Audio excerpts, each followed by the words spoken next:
नमस्कार दोस्तों, सबने मेरी राम राम। मेरा नाम है प्रदीप सर हरियाणवी। मैं आपका स्वागत करता हूं हमारे डेली इनिशिएटिव यूपीएससी समाचार। आज है 25 जून। फटाफट देख लेते हैं कौन कौन सी न्यूज आज इंपॉर्टेंट है एग्जाम के हिसाब से। पहला है कि केरला हाउस ने मोशन पास कर दिया है। केरला जो स्टेट है, क्या केरल, उसका नाम केरलम होने वाला है। तो ऐसा माना जाता है कि ये पहले से ही केरलम था, तो एंशियंट टाइम से हम रिवाइव कर रहे हैं। तो इसमें जो पॉलिटी का जो इश्यू है, अगर किसी स्टेट का नाम चेंज करना है तो क्या प्रोसीजर रहता है, वो बिल कहां इंट्रोड्यूस होगा, आर्टिकल कौन सा होगा, वो हम देखेंगे। दूसरा है पॉक्सो एक्ट के बारे में, prevention of children from sexual offence. अगर कोई केस गया है कोर्ट में पॉक्सो एक्ट के तहत। पॉक्सो एक्ट क्या होता है, जब किसी बच्चे के साथ कोई सेक्सुअल ऑफेंस होता है तो उसमें सेटलमेंट होने के बाद केस को खत्म नहीं किया जा सकता। ऐसा केरला हाईकोर्ट कह रहा है कि ऐसा नहीं है कि आपने उसमें समझौता कर लिया और केस खत्म। एक बार कोर्ट में आ गया तो उसका फिर अच्छे से उसका फैसला, मतलब जो कल्प्रिट है उसको सजा मिलनी चाहिए। इंडिया और फिलीपींस के बीच में ब्रह्मोस मिसाइल का एक्सचेंज हुआ है। ब्रह्मोस मिसाइल इंडिया और रशिया ने मिलकर बनाई थी। हमने इसको एज एक्सपोर्ट किया है फिलीपींस में। फिलीपींस एक्सपोर्ट करने के बाद हमारी टाइज स्ट्रॉन्ग हो रही है और एक India as a defence exporter भी बनके उभर रहा है। और चाइना को काउंटर करने के लिए हमारा एक टैक्टिकल मूव भी है। प्रॉपर इसके पीछे आईआर का हम देखेंगे एनालिसिस। इंडिया और पाकिस्तान के जो डेलीगेट्स हैं, जो रिप्रेजेंटेटिव्स हैं, वो कई साल बाद जम्मू कश्मीर में पहुंचे हैं। और जो इंडस वाटर ट्रीटी हमारे बीच में साइन हुई थी 1960 के आसपास, इंडस रिवर और उसकी ट्रिब्यूटरीज का पानी को लेके, तो उसको लेके डेलीगेशंस आए हैं, देखेंगे थोड़ा सा। नीति आयोग का एक प्रोजेक्ट है ग्रेट निकोबार में, उसको लेके लोगों ने हाई तोबा मचा रखी है अपोजिशंस ने कि भाई ये इसको एनवायरमेंटल क्लियरेंस कैसे मिल गया, वहां का जो ट्राइबल पॉपुलेशन है उसको अफेक्ट होगा, इकोसिस्टम थोड़ा सेंसिटिव है, उसको लेके देखेंगे। नीति आयोग के बारे में देखेंगे, चेयरमैन वगैरह कौन होता है। आज का जो हमारा एडिटोरियल है वो पैसा एक्ट को लेके है। पैसा एक्ट क्या है कि देखो, पंचायती राज का जो लॉ था वो पूरे भारत में लागू हुआ, लेकिन कुछ एरियाज में वो लागू नहीं हो पाया, ट्राइबल एरियाज में ना। तो वहां पर हमने सॉरी शेड्यूल्ड एरियाज में, शेड्यूल्ड एरियाज कौन से एरियाज है जहां पर ट्राइबल पॉपुलेशन रहती है और उसको एज ए डेजिग्नेट कर दिया जाता है शेड्यूल्ड एरियाज। तो वहां पर इस एक्ट को फॉरवर्ड किया गया था। तो इसमें हमने कुछ लिंकेजेस देखे थे कि जहां जहां पैसा एक्ट इंप्लीमेंट हो रहा है वहां पर फॉरेस्ट इंप्रूव हो रहा है, फॉरेस्ट में जो रहने वाले लोग हैं उनकी लाइफ इंप्रूव हो रही है। तो एक अच्छा खासा रिलेशन देखने को मिलेगा। और आज हमारा मैप में हम नदन प्लेन्स देखेंगे। आई होप जो मैप्स हम कर रहे हैं वो आप अपनी एटलस में मार्क भी कर रहे होगे। लास्ट में 5 क्वेश्चन हम देखेंगे प्रीलिम्स के हिसाब से, और 4 से 5 वोकैबुलरी के वर्ड्स भी रहेंगे, वो अपने नोट कर दे लेना। चलो स्टार्ट करते हैं। पहला हमारा आर्टिकल है इंडियन पॉलिटी को लेकर। केरला असेंबली ने पास कर दिया है कि भाई केरल का जो नाम है अब वो केरलम कर दिया जाए। तो ये करने के पीछे जो कारण है वो यही है कि हमारा जो एंशिएंट नेम था ये ब्रिटिशर्स के द्वारा दिया गया हो सकता है। तो यहां आर्टिकल 3 पिक्चर में आता है। आर्टिकल 2 कब पिक्चर में आता है, जब कोई नया स्टेट बाहर से इंट्रोड्यूस करना हो। लेकिन हमारा ही कोई स्टेट है तो हम आर्टिकल 3 और 4 के तहत कर सकते हैं। देखो, अगर किसी को, देखो ये जो प्रोसेस है ये पेपर में आती है पॉलिटी में, लक्ष्मीकांत में सब कुछ दे रखा है स्टार्टिंग के चैप्टर्स में ही। अगर आपको किसी स्टेट का नाम चेंज करना है तो आर्टिकल 3 और 4 इसमें मतलब रोल पिक्चर में आएंगे। इसमें जो प्रोसेस है वो होगा, पहले प्रेसिडेंट बिल को रिकमेंड करेगा और पार्लियामेंट में इंट्रोड्यूस होगा। इसके लिए स्टेट्स मना नहीं कर सकते। इंट्रोडक्शन के बिफोर इंट्रोडक्शन एक रेस्पेक्टिव स्टेट असेंबली में भेजा जाएगा, लेकिन वहां पर एक स्पेसिफिक टाइम पीरियड को दिया जाएगा और वो जो रिव्यूज देंगे वो नॉन बाइंडिंग भी होंगे। तो मतलब ये समझो कि भारत में अगर यूनियन चाहे तो किसी भी स्टेट का नाम, उसका एरिया चेंज कर सकता है। उसमें यूनियन मतलब स्टेट का कोई से नहीं है ज्यादा। सिंपल मेजोरिटी से पास करना होगा, दोनों हाउसेज ऑफ पार्लियामेंट में पास होगा, फिर प्रेसिडेंट इसको अपना सिग्नेचर दे देगा। तो ये प्रेसिडेंट के अप्रूवल के बाद ये बिल बन जाएगा, सॉरी लॉ बन जाएगा। जब बिल के ऊपर प्रेसिडेंट साइन कर देता है तो वो एक्ट बन जाता है।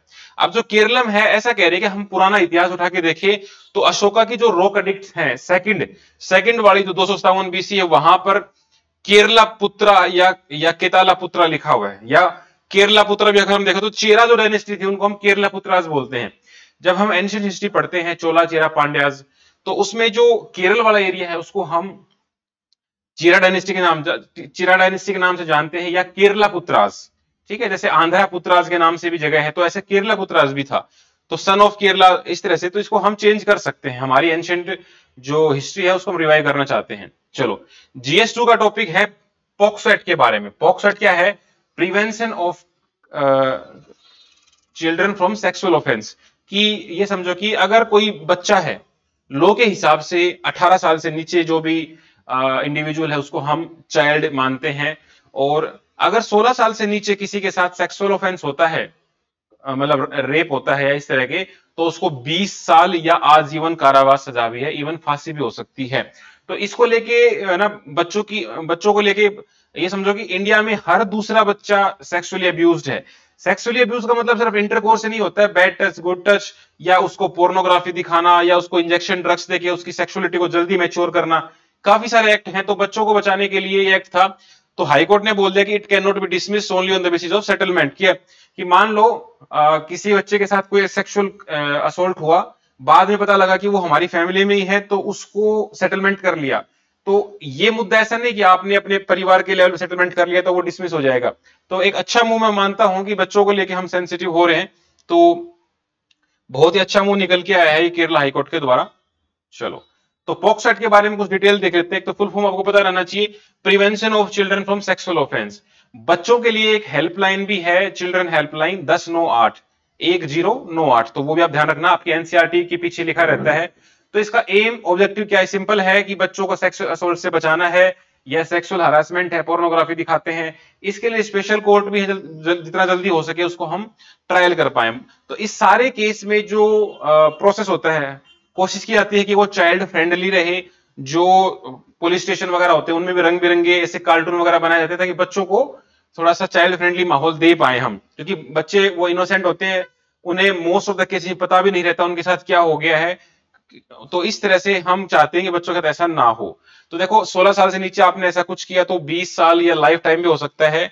अगर देखो कंसेंट की बात आती है, कंसेंट क्या होता है? किसी की सहमति। 18 साल से ऊपर दो अडल्ट अपने कंसेंट से इंटरकोर्स या सेक्सुअल रिलेशनशिप बना सकते हैं, लेकिन 18 साल से नीचे वो आप उसकी कंसेंट नहीं ले सकते। वो ही इज कंसिडर्ड कि वो कंसेंट देने के अभी काबिल नहीं है, इतना मैच्योर नहीं हुआ है। तो 18 साल से नीचे आपने कंसेंट लिया तो आप किसी माइनर के साथ आप सेक्सुअल इंटरकोर्स पाए जाते हो तो वो रेप की कैटेगरी में आएगा। 2019 में इसको अमेंड भी किया गया था और थोड़ा सख्त बनाने के लिए। तो इसमें वही पनिशमेंट, ड्रग्स आप दे रहे हो, चाइल्ड फ्रेंडली बनाया जाएगा। कोशिश करते हैं 1 साल में मामला इसको मतलब सेटलमेंट कर दे जाए, लंबे समय तक उसको सफर ना करना पड़े। तो इस तरह से है। तो एम्पावर, वुमेन को एम्पावर कैसे करेंगे इससे? देखो, अगर उसकी जल्दी शादी हो जाती है या तो उसके डिसीजंस में मतलब उसका से नहीं रहता, उसकी एजुकेशन भी हैम्पर होती है। तो इसी वजह से ये एक्ट बहुत इंपॉर्टेंट है टीनेज प्रेगनेंसी को रोकने के लिए और बच्चों को रोकने के लिए, ठीक, बच्चों के अगेंस्ट क्राइम रोकने के लिए। हाँ ना, फंडामेंटल राइट भी है कि बच्चों को प्रोटेक्ट करना है। और इस तरह से बच्चे जो प्रॉब्लम फेस करते हैं वो यूनिक होती हैं, बच्चों की अडल्ट की प्रॉब्लम अलग अलग होती है, इसलिए से ये एक्ट था। इस एक्ट का थोड़ा बहुत मिसयूज भी होता है, लेकिन वो इतना माइनर है कि उसको हम थोड़ा सा ओवरलुक कर सकते हैं, कि उसको कई बार थोड़ा सा ये समझो किसी के अगेंस्ट में एज ए वेपन यूज कर लेते हैं। बच्चे इनोसेंट होते हैं और उसको एज ए कुछ भी बुलवा के किसी के प्रति ट्रेन किया जा सकता है। बट कुछ पॉलिटिकल मोटिव भी होते हैं, मेंटल ट्रॉमा भी होता है। मेंटल ट्रॉमा क्या है? सपोज किसी के खिलाफ हमने कानून, हमने एक्ट लगा दिया, उसमें बेल मिलती नहीं है, 1-2 साल के बाद प्रूव होता है कि भाई इस आदमी ने कुछ नहीं किया था, तो क्या करते हैं कि उसका जो मेंटल ट्रॉमा है, उसकी जो इज्जत है वो समाज में चली जाती है। लेकिन दोनों ही पक्ष हमें देखने पड़ेंगे। अगला आर्टिकल हमारा बायलेटरल रिलेशन। हमने फिलीपींस को ब्रह्मोस मिसाइल दे दी है। ब्रह्मोस मिसाइल एक क्रूज मिसाइल है और ये डेवलप करी गई थी इंडिया और रशिया के द्वारा, दोनों के द्वारा मिलके। काफी अच्छी है, पिन पॉइंट मारती है, एग्जैक्ट लोकेशन जाके गिरती है। फायर एंड फॉरगेट के कंसेप्ट पे बेस्ड है। फायर एंड फॉरगेट का मतलब क्या है? चालू करो और भूल जाओ, मतलब इसको बार बार गाइड नहीं करना पड़ेगा, एक बार बता दो वहां जाके गिरना है, वहां जाके गिरेगी। 2 तरह की मिसाइल होती है, बैलिस्टिक एंड क्रूज।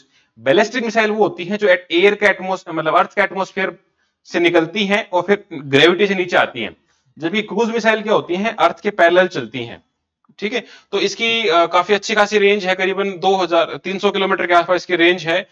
और इसमें आप देखो 290 किलोमीटर की स्पीड, आप देखोगे 2.8 मैक साउंड की स्पीड से करीबन 3 गुना तक ये चल सकती है। तो इस पूरे आर्टिकल का जो क्रक्स है वो यही है कि इंडिया और फिलीपींस के बीच में जो ये ट्रेड हुआ है, डिफेंस ट्रेड, ये बहुत इंपॉर्टेंट है, स्ट्रेटेजिकली भी इंपॉर्टेंट है चाइना को काउंटर करने के लिए। और इंडिया एज ए एक्सपोर्टर बन गया डिफेंस का। हम one of the largest importer हैं डिफेंस के। तो इस मिसाइल का एक्सपोर्ट करके हमने दिखाया कि India is becoming self sufficient, not self sufficient but exporter also. तो इसके कुछ कुछ डिटेल आपको पता रहना चाहिए कि इंडिया रशिया ने मिलकर बनाया है, 290 किलोमीटर इसकी रेंज है, 2.8 इसकी मैक इसकी स्पीड है। इसके अंदर ड्यूअल स्टेज इंजन होता है, पहला होता है सॉलिड प्रोपेलेंट, दूसरा होता है रैमजेट करके। इसको कहीं से भी लॉन्च कर सकते हो, एयर लैंड सी, और पिन पॉइंट एक्यूरेसी रहेगी, फायर एंड फॉरगेट से इसका रहेगा। तो प्री में ऐसे क्वेश्चन आते हैं, ये क्वेश्चन पहले भी आ चुका है प्री में, वहां पर ये दे रखा था कि ब्रह्मोस मिसाइल एक बैलिस्टिक मिसाइल है जबकि ये है क्रूज मिसाइल। तो ऐसे ब्रह्मोस मिसाइल देके आपको चार चीज बोल देंगे, ये इसकी रेंज है, ये इसकी स्पीड है, यहां से हमने ली है, इतना स्टेज का ये है। तो इस तरह से ये बहुत ज्यादा इंपॉर्टेंट था आपके लिए। अब आता है हमारा IR वाला। देखो जब इंडिया और पाकिस्तान का बंटवारा हुआ तो इंडस रिवर को डिवाइड किया गया, वर्ल्ड बैंक के द्वारा ब्रोकरेज करवाई गई, और ये कहा गया कि भाई 6 रिवर हैं, इंडस प्लस 5 उसकी ट्रिब्यूटरी, तो इंडस, चिनाब और झेलम ये तो पाकिस्तान को दे दी, रावी, बियास, सतलुज ये इंडिया ने रख ली। मतलब पाकिस्तान को दे दी, मतलब उसके ऊपर हम पानी यूज नहीं करेंगे, वो पानी पाकिस्तान की तरफ हम जाने देंगे। आल्दो हम रास्ते में डैम बना सकते हैं हाइड्रो इलेक्ट्रिसिटी बनाने के लिए, लेकिन उस पानी को हम डाइवर्ट नहीं करेंगे। तो इसको लेके हमेशा से ही प्रॉब्लम रही है पानी को लेके, क्योंकि पानी बहुत कम हो रहा है, और ये जो मेजर रिवर्स हैं पाकिस्तान की, इसको लेके इंडस वाटर ट्री को क्वेश्चन पेपर में आ भी चुका है कि किसने ब्रोकरेज करवाई थी, कब साइन हुई थी, कौन कौन सी रिवर किसको दी गई थी। इतना ही इसमें रहेगा। तो इन दोनों देशों के बीच में ये चल रहा है। तो वर्ल्ड बैंक ने कराई थी, 5 साल में पहली बार ये आए हैं। तो डेलीगेशन क्या होता है? ए बॉडी ऑफ रिप्रेजेंटेटिव और डेपुटेशन। 1960 में साइन हुई थी। ईयर याद रखना, जैसे कल हमने देखा था इसरो 1969 में बना था, तो ऐसे ही ये 1960 में बना है। इसमें 5 रिवर थी प्लस इंडस। तो इंडस, चेनाब और झेलम ये हमने पाकिस्तान को दे दी, रावी, बियास, सतलुज हमने इंडिया को दे दी। ठीक है, इन 6 में से क्वेश्चन बहुत बार आते हैं। आप ये बताना कमेंट में, इन 6 में से कौन सी ऐसी रिवर है जो एंटायरली इंडिया के अंदर बहती है। वैसे तो आगे जाके मिक्स हो जाती हैं, लेकिन एक रिवर ऐसी है जो सिर्फ इंडिया में बहती है, बाहर निकलने से पहले ही मर्ज हो जाती है, वो आपको बताना है। सिर्फ कुछ बच्चों को पता रहेगा, सबको नहीं पता रहेगा। बहुत कॉमन फैक्ट नहीं है बट इंपॉर्टेंट फैक्ट है। नीति आयोग का कोई प्रोजेक्ट है 72,000 करोड़ का, जो कि हमने निकोबार पे बनाया है। देखो क्रक्स बता देता हूं क्या है इसमें। ये कहना चाह रहे हैं कि नीति आयोग के द्वारा एक प्रोजेक्ट लगाया गया है निकोबार में। वो चाहते हैं कि अंडमान निकोबार को हम डेवलप करें, क्योंकि जो स्टेट ऑफ मलक्का है जो साइड में, वहां से ये ज्यादा दूर नहीं है। तो हम चाहते हैं कि इसको एज ए टूरिस्ट हब बनाया जाए। एक जो आसपास की शिप गुजर रही है वहां रुके, ट्रेड बढ़े, डेवलपमेंट बढ़े। लेकिन कंसर्न यही आता है कि यहाँ पर जो इकोसिस्टम है वो बहुत ज्यादा फ्रेजाइल है। यहाँ जो लोग रहते हैं वो 10,000 साल से वहां पे रह रहे हैं, और वो बिल्कुल इंडिजीनियस है, उनको कुछ नहीं पता बाहर क्या चल रहा है। और करीबन 200-300 लोग ही बचे हैं, वो आज भी हंटिंग गैदरिंग कर रहे हैं। बाहर से कोई आता है तो भाला फेंकने लग जाते हैं। ठीक है, रिसेंट में एक अमेरिकन वहां गया था तो उसको मार दिया था भाला फेंक के। तो वो लोग पुराने टाइम से ही जो अपना एंशिएंट कल्चर था उसी को फॉलो कर रहे हैं। जब 2004 में सुनामी आई थी तो उनको पहले ही पता लग गया था सुनामी आ रही है। तो दे आर स्मार्ट पीपल, तो उनको हम फूल समझने की कोशिश ना करें। तो फिलहाल तो इंडिया ने अभी मना कर रखा है वहां मत जाओ, लेकिन अगर टूरिस्ट वहां जाएंगे तो वहां पर फिर आपको पता ही है, जहां टूरिस्ट जाते हैं वहां पर फिर वो रील बनाते हैं, चिप्स खाते हैं, कोल्ड ड्रिंक पीते हैं, आसपास को गंदा करते हैं, और वो टेकन फॉर ग्रांटेड ले लेते हैं उनके जीवन को, उनका मजाक बनाते हैं उनके साथ, जस्ट फॉर द रील। तो इस हिसाब से ट्राइबल के राइट्स है और जो इक्वल इंपैक्ट है उसको हमें बैलेंस करना है। पूरी स्टोरी का यही मतलब क्रक्स था। इसमें आप पढ़ सकते हो आराम से, ज्यादा कुछ नहीं है। इसमें वर्ड आता है इंडिजीनियस। इंडिजीनियस का मतलब क्या होता है? ओरिजिनेटिंग और occurring naturally in a particular place. जो एक पर्टिकुलर प्लेस पे ही ओरिजिन हो, वहां का नेटिव हो, वहां का ओरिजिनल हो, उसको हम इंडिजीनियस बोल देते हैं। ठीक है, वहां पर शोम्पेन ट्राइब है, ये आप शोम्पेन ध्यान रखना। जो हमारा एडिटोरियल है पैसा, इसका मैं आपको क्रक्स बता देता हूं। इसका क्रक्स यही है कि देखो पूरे देश में 1992 में पंचायती राज इंस्टीट्यूशन को लागू किया गया, पीआरआईज को संवैधानिक दर्जा दिया गया 73rd और 74th अमेंडमेंट से। लेकिन कुछ एरियाज ऐसे थे जहां पर ट्राइबल पॉपुलेशन रहती है, उनके लिए यह लागू नहीं किया गया। उनके लिए एक अलग से एक्ट बनाया गया, पैसा, पंचायती राज एक्सटेंशन इनटू शेड्यूल्ड एरियाज। मतलब जहां पर शेड्यूल्ड एरियाज हैं वहां पर अलग से इस एक्ट को लोकल गवर्नमेंट को प्रमोट किया गया। अब इस पूरे आर्टिकल में ये कह रहा है कि भाई कुछ प्रॉब्लम्स आ रही हैं, कुछ अच्छी बात भी हो रखी है। अच्छी बात ये है कि वहां पर शेड्यूल्ड ट्राइब्स को ऑल जितने भी चेयरपर्सन होते हैं लोकल बॉडीज के, वहां शेड्यूल्ड एरियाज के लोग ही होते हैं। और इससे फायदा भी ये हो रहा है कि जहां जहां पर ये पैसा एक्ट लागू हुआ है वहां वहां पर जो ट्राइबल जो एनवायरमेंट कंजर्वेशन है वो बढ़ा है। ठीक है, इसके अलावा एक एक्ट और है, फॉरेस्ट राइट एक्ट 2006 FRA। उसके साथ अगर मिला के देखें तो और भी बेहतर होता है। तो ट्राइबल पॉपुलेशन जो है हमारी, ओरिजिनल इनहेबिटेंट्स हैं फॉरेस्ट के, उनको हमें उनकी ओरिजिनलिटी को ऑटोनॉमी देनी होगी। वहां पर हम माइनिंग करते हैं या हाईवे निकालते हैं, उसकी वजह से उनको प्रॉब्लम होती है, और कहीं ना कहीं वहीं से नक्सल की प्रॉब्लम भी स्टार्ट होती है। ठीक है, the forest belong to the forest people, ऐसा बोला जाता है। तो इस आर्टिकल को अच्छे से पढ़ सकते हो, पढ़ना चाहो तो। यहां पर देखो पॉलिसी क्या है, एक वर्ड आया है पीस मील अप्रोच। पीस मील अप्रोच क्या होती है कि जो अप्रोच पहले से फाइनल ना हो लेकिन बार बार चेंज होती रहे, डन और happening gradually at different times and often different ways rather than carefully planned at the beginning. Starting से ही प्लान ना करके बीच में ही आप चेंज करते रहो, उसको बोलते हैं पीस मिल अप्रोच। ऐसे ऐसे कीवर्ड मैं डेली डाल रहा हूं। तो देखो दो ही दिक्कत आ रही है, एक तो भाई कंजर्वेशन आप करोगे तो लोकल कम्युनिटीज को दिक्कत आएगी, एक डेवलपमेंट को दिक्कत आएगी। लोकल कम्युनिटी को दिक्कत कैसे आएगी, आप वहां पे कंजर्वेशन कर रहे हो कि भाई फॉरेस्ट को मत काटो, तो जो वहां पे लोग रह रहे हैं अपने जीवन यापन के लिए पेड़ वगैरह काट रहे हैं, कुछ लकड़ी जला रहे हैं, कुछ फ्रूट काट रहे हैं, तो उनको दिक्कत आएगी। दूसरा डेवलपमेंट, अगर आप वहां पे माइनिंग नहीं करोगे, वहां से हाईवे नहीं निकालोगे, एयरपोर्ट नहीं बनाओगे, हेल्थ हॉस्पिटल एजुकेशन स्कूल नहीं बनाओगे, तो डेवलपमेंट कैसे होगा। तो दो ही केस में दिक्कत आती है। तो इसका सोल्यूशन क्या होता है, एक सिंपल सॉल्यूशन होता है सस्टेनेबल डेवलपमेंट। डेवलपमेंट भी करना है, एनवायरमेंट को बचाना भी है, तो क्या हो गया सस्टेनेबल डेवलपमेंट। सस्टेनेबल डेवलपमेंट की डेफिनेशन रट लेना, the development which fulfil the needs of the present generation without compromising the future generations, without compromising the ability of the future generations to fulfil their needs. कि ऐसा development जिससे हमारी present generation की need पूरी हो जाए और future में जनरेशन आने वाली है उसकी नीड भी कंप्रोमाइज ना हो सकता है 20 साल का उनके पास ऐसा कुछ मिले ही ना। चलो, तो इस तरह से पूरा आर्टिकल था, इसमें जो जो था मैंने आपको बता दिया है। पैसेट की फुल फॉर्म याद रखना, ठीक है। 73rd अमेंडमेंट 1992, यहां से क्वेश्चन आते रहते हैं। यहां एक वर्ड आया है वेरिएगेटेड गवर्नेंस। वेरिएगेटेड क्या होता है, जो जो जो समथिंग विच इज इररेगुलर, उसको हम बोलते हैं वेरिएगेटेड। तो बार बार हमारी पॉलिसी चेंज होती रहती है इनको लेके। एक वर्ड आया है बोल्स्टर। बोल्स्टर क्या होता है, किसी चीज को स्ट्रेंथन करना है, किसी चीज को सपोर्ट करना। ये 5-5 वर्ड है, अपना एक अलग से रजिस्टर बना लो और वहां पे लिखते रहो। धीरे धीरे वर्ड बहुत सारे हो जाएंगे और आपको इंग्लिश में हेल्प करेंगे, आंसर राइटिंग में हेल्प करेंगे, एसे में हेल्प करेंगे। ठीक है, तो ये सारा अच्छा आर्टिकल था। मैंने आपको मेन था वो, उसको वो पॉइंट मैंने बता दिया। अब आते हैं हमारा आज का जो मैप है, इसमें हम देख रहे हैं नदर्न प्लेन्स। हमने हिमालयस देख लिए थे, तो अपनी उसमें अपडेट कर लेना। सिंपल बता देता हूं, नदर्न प्लेन्स क्या है, जो इंडस रिवर है, ब्रह्मपुत्र रिवर है और गंगा यमुना रिवर है, उनके द्वारा जो मिट्टी वगैरह लाई जाती है वो सारे हैं नदर्न प्लेन्स। पंजाब से लेके अपना आसाम की साइड तक या वेस्ट बंगाल की साइड आप देखोगे तो वो है पंजाब, हरियाणा, उत्तर प्रदेश, झारखंड, वेस्ट बंगाल।